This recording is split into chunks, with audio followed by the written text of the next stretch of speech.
విష్ణుపురం మహారాజు ఒకరోజు గుర్రంపై స్వారీ చేస్తూ అడవి మార్గంలో ప్రయాణిస్తున్నాడు. అలా వెళ్తుండగా పక్కనే కొంతమంది సాధువులు యాగం చేస్తుండటాన్ని ఆయన గమనించాడు.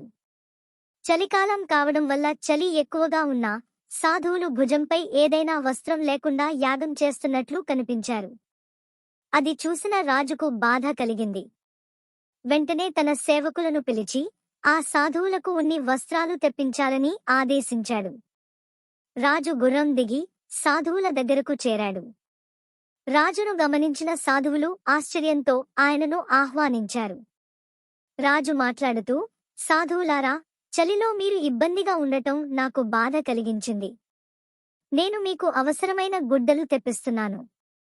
నేను ఈ దేశం రాజును అని చెప్పాడు.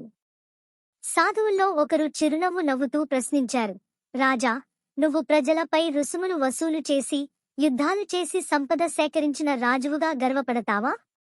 కాని ఆ సంపదతో మేమెందుకు అనుకంప తినాలి?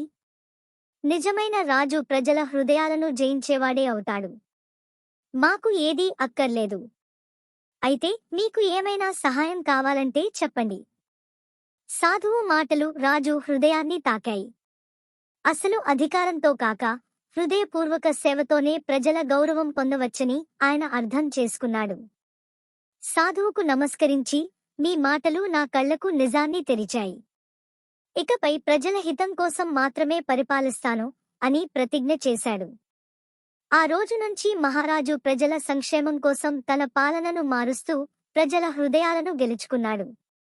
సాధువు మాటలు ఆయన జీవితానికి మార్గదర్శకమయ్యాయి. ఈ ఛానల్ మీకు నచ్చినట్లయితే లైక్ చేసి షేర్ చేయండి అండ్ సబ్స్క్రైబ్ చేసుకోండి. Thank you.